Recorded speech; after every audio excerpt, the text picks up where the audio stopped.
wabarakatuh. Assalamualaikum warahmatullahi wabarakatuh. Kembali lagi di DPP Podcast bersama saya Neng Siti Aminah. Apa kabarnya rekan-rekan yang ada di rumah? Semoga sehat selalu dan semoga dilancarkan terus ya kegiatannya. SMKN PP Cianjur di bawah kepemimpinan Bapak Undang Iman Santosa itu digiatkan selalu untuk ngabret literasi. Nah, kegiatan ini salah satunya adalah upaya untuk meningkatkan, mendongkrak minat literasi bagi siswa maupun guru di SMKN PP Cianjur. Karena tidak dapat dipungkiri minat literasi di SMKN PP Cianjur itu masih belum maksimal. Nah, di depan saya ini sudah ada banyak sekali ya, lumayan karya dari SMKN PP Cianjur. Ini karya dari siswa dan ada juga karya dari guru. Nah, saat ini saya sudah bersama Kepala Perpustakaan dan juga penulis dari salah satu karya yang ada di depan saya. Di sini sudah ada Bapak Yadi Mulyadi. Bapak, apa kabar Pak? Alhamdulillah sehat. Alhamdulillah sehat ya Pak ya. Iya, Bapak udah berapa kali Pak masuk ke DPP Podcast? Udah 2 kali, ini yang kedua kayaknya. Oh, ini yang kedua. Ya, tapi ini mungkin yang bagian literasinya ya Pak ya. Sekarang literasi, yang dulu tentang kesiswaan. Oh, tentang kesiswaan. Iya, Bapak. Kemarin Pak, minggu kemarin mungkin ya, di SMKN PP Cianjur ini terjadi rotasi besar-besaran ya Pak ya. Betul. Iya, mengenai jabatan apa tugas tambahan. Ya, nah, betul. Sekarang Bapak menjabat sebagai Kepala Perpustakaan. Kepala Perpustakaan. Ya. Juga mungkin selain Kepala Perpustakaan juga untuk mendorong kegiatan literasi di sekolah. Iya, untuk mendorong gerakan literasi juga ya Pak ya. Oke, teman-teman, topik hari ini berkaitan dengan literasi dan sekalian kita juga di sini karena ada karya dari Pak Yadi di sini nanti akan kita ulas sedikit ya mengenai bukunya gitu. Nah, setelah rotasi besar-besaran ini ya Pak ya, yang saya amati gitu kan ya, dari pelaksana tugas yang melaksanakan tugas tambahan ini banyak sekali terobosan-terobosan baru ya Pak ya. Nah, untuk Bapak sebagai Kepala Perpustakaan nih Pak, apa kira-kira terobosannya? Oke, terima kasih. Mengenai terobosannya yang saya lakukan sebagaimana yang sudah diamanatkan oleh Bapak Kepala Sekolah bahwa kita di SMK PP Cianjur untuk mulai menggiatkan perpustakaan secara online. Oh, perpustakaan online. Siswa selain membaca langsung ke perpustakaan juga difasilitasi untuk bisa mengakses buku secara online. Dan itu sudah kita coba dengan menggunakan Google Drive. Untuk akses anak-anak mungkin itu sudah cukup ya, bisa untuk melaksanakan proses ya literasi secara online dengan cukup menggunakan Google Drive dari Belajar ID mungkin itu. Dari Belajar ID, oke ya. Itu di situ berarti Pak banyak buku-buku bacaan, termasuk karya-karya ini juga ada ya Pak ya? Di situ ada beberapa folder ya, terutama mungkin yang paling pokok yang biasa diakses anak-anak adalah buku paket ya. Di situ sudah disediakan buku paket kelas 10, kemudian ada juga buku paket kelas 11 dan buku paket kelas 12. Selain itu ada buku umum ya. Buku umum itu ada fiksi dan non fiksi.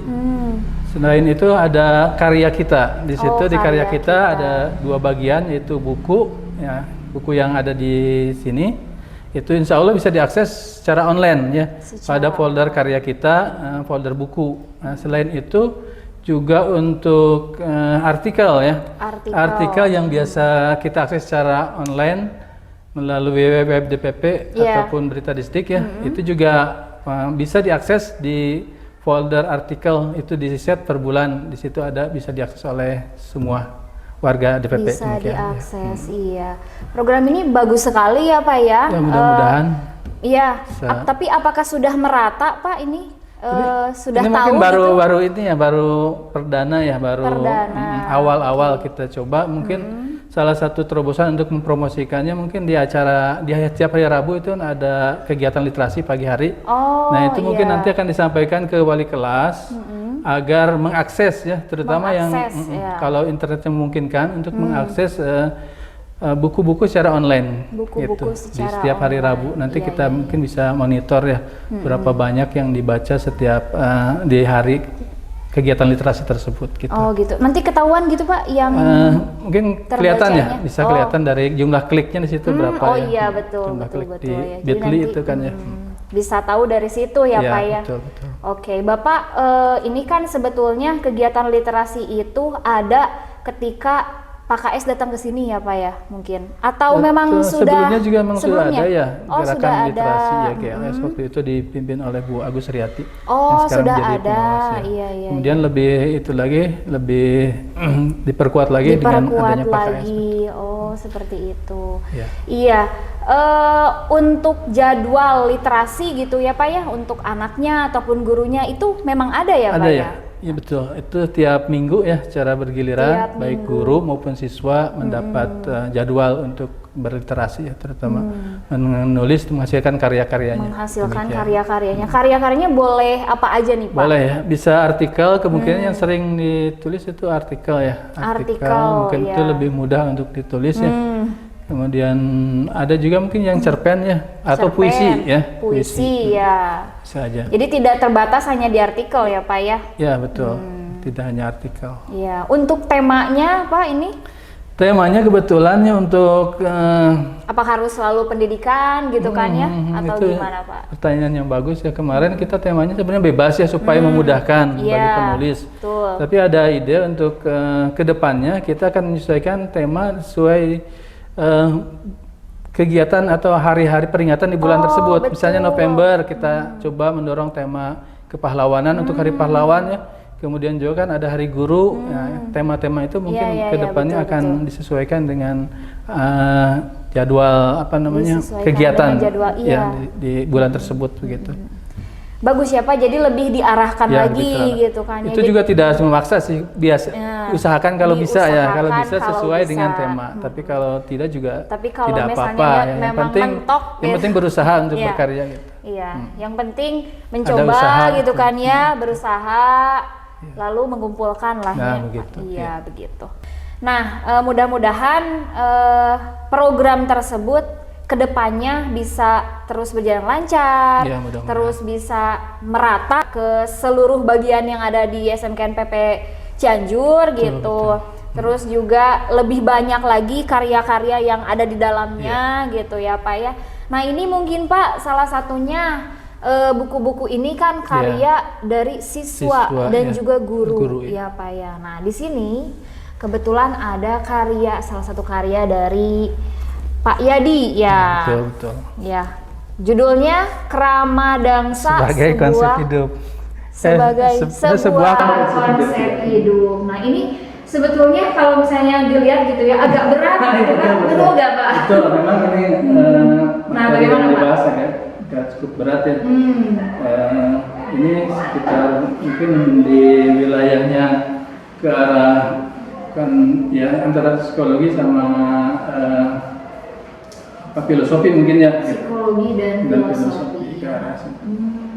Tapi secara gambaran secara umum sebenarnya yang ingin saya tampilkan adalah ini satu hal yang menarik bagi saya ya. Kenapa saya ingin menulis ini karena berbeda dari yang biasa gitu ya.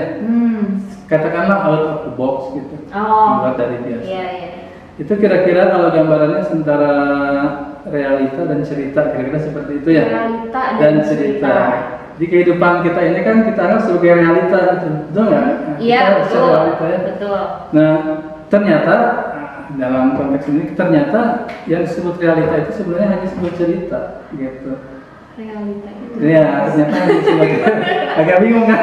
Agak berpikir keras nih. Iya, jadi karena yang menjalani realita itu kan aku ya sebagai pemeran Ya, kita ya betul, ya. kita sebagai pelaku betul kan betul. mengalami realita gitu ya. Betul, Gitu. betul. Nah ketika ada pergeseran konsep antara aku itu ternyata bukan hanya pelaku gitu ya, maksudnya aku bukan hanya pelaku dalam artian aku ini si pembuat cerita gitu. Iya, Ya, betul kan di situ. Karena cerita itu sendiri kalau digambarkan ya, itu itu kan diawali ketika kita dilahirkan dan akan berakhir ketika kita meninggal gitu ya. Iya. Dan itu kita anggap realita. Nah, itu kan hanya cerita. Secara kalau kita mau, kita bisa mengakhiri cerita itu pada saat ini juga. Cerita diri kita itu. Bingung kan? Dengan cara nah gitu. Secara berpikirnya begitu. Memang itu ada hubungannya dengan kalau filosofi ya. Seorang filosofi dari yang namanya Albert Camus ya, diantaranya untuk itu yang dikatakan tadi itu ya, cara bunuh diri meninggal. Nah, tapi ini hanya maknawi aja gitu, karena ini cerita, kita bisa mengakhiri cerita, kita buang aja cerita, ini kan cerita ya. Kita buang, tidak ada cerita itu. Jadi buang aja. Iya, aku ini bukan pemeran cerita ini cerita aku loh. Nah, aku stop ceritanya, tidak ada aku yang cerita itu. Jadi ada, kemudian dia akan bergeser kepada aku yang di luar cerita baru. Itu yang baru. Makanya di sini digunakan akun. Seolah-olah yang mencari cerita itu sebuah akun. Ketika kita login dari akun itu, maka kita keluar dari cerita itu. Katakanlah kita ini orang yang susah, yang sedih. Ya, kita ingin mengakhiri, bukan kita bunuh diri. Kita akhiri aja ceritanya. Si yang itu sudah tidak ada. Aku bukan si akun itu. Kita login dari itu. Nah, itu sesuatu yang menarik itu ketika kita keluar dari diri kita yang kita tahu, kita berhenti menjadi diri kita, itu sesuatu yang ternyata luar biasa di situ. Ya, itu bisa dialami oleh siapa saja, maksudnya itu bisa. Gitu Pak? Ya, kira-kira begitu. Kalau kita misalnya begini, kalau kita punya masalah, kita mentok ya. Itu kan susah keluar dari situ ya. Nah gitu, kalau ini kan secara global kita menghadapi kehidupan, kita taruhlah mentok gitu ya. Kemudian kita cukup lakukan aja, akhir aja cerita ini gitu. Udah aja jadi kita akan menjadi kita yang di luar cerita. Nah itu dia yang menarik itu, kita bisa eksplorasi diri kita di luar si cerita itu. Kalau kita misalnya begini, kita sebagai katakanlah orang lemah, tidak berdaya, ya kita merasa kehidupan ini misalnya tidak nyaman, tidak enak. Kalau kita mengakhiri bukan mengakhiri kita, hidup ini. Si cerita si aku yang seperti itu berhentilah menjadi diri kita yang seperti itu. Ceritanya gitu aja yang dihentikan. Iya, diri kita yang seperti itu kita sudah bukan itu lagi, bukan orang itu lagi. Ini tuh Pak, Krama Dansa ini tuh apa? Ya itu. Di sini ya Bu, di bab 2 itu ya. Saya ada penjelasannya. Di bab 2. Nah, Krama Dansa itu apa Pak gitu ya? Iya. Gitu ya. Krama Dansa itu kamu. Iya betul ya. Kamu. Aku Pak, iya. Di sini katakan apa kamu senang kalau dipuji? Kalau iya berarti kamu benar-benar Krama Dansa. Kalau kamu bukan Krama Dansa, kamu tidak akan marah, dihina dan dicaci. Kenapa? Kamu tahu dan sadar yang dicaci bukan diri kamu. Jadi semua referensi. Referensinya itu kan selalu ke diri kita. Ya. Yang terutama kalau istilahnya ego lah, ke ego kita itulah gitu. Kalau kita misalnya menafikan ego itu, nah maka yang jadi sasaran bukan kita lagi, karena kita bukan yang jadi sasaran. Kamu jangan gitulah, kamu memukul saya, kamu tidak bisa memukul saya, paling kamu memukul badan saya gitu kan. Saya sebenarnya kan, ya itu tergantung referensi. Karena kita selalu terikat dengan apa yang kita anggap sebagai diri kita, Bu ya. Iya, betul sih, pasti. Meskipun benda itu misalnya terlepas dari diri kita, jauh dari diri kita. Tapi kalau yang rusak itu misalnya mobil kita atau dengan pohon, kita akan sakit ya. Karena itu bagian dari. Tapi kalau punya orang lain, mungkin kita tidak merasa sakit. Jadi meskipun terpisah, kalau kita menganggap bagian dari diri, kita akan merasakan. Dan meskipun menjadi satu dengan diri kita, kalau kita tidak menganggap sebagai diri kita, bisa kita tidak, ya kita tidak merasa sebagai bagian dari objek tersebut. Tapi apakah itu bisa bikin kita jadi yang cuek gitu Pak? Bisa menumbuhkan pribadi kita yang cuek? Karena kita selalu menganggap itu mah bukan kita. Gitu. Itu sebenarnya mekanisme, Bu. Mungkin kita takut ya, misalnya gimana kalau lupa terus gitu ya? Karena ingat dan lupa itu mekanisme. Tapi kan kita karena selalu ingin ingat, tidak mau lupa, akhirnya kita ketika ada masalah susah untuk melupakan gitu. Jadi mekanisme itu kalau kita gunakan, kita latih, itu kan bermanfaat seperti lupa dan ingat, seperti misalnya antara peduli, kita terlalu peduli dengan diri kita sendiri juga terlalu egois juga itu kan salah. Iya. Luar biasa sekali ya Pak ya. Ternyata gitu kan di balik ini. Karena agak berat. Iya.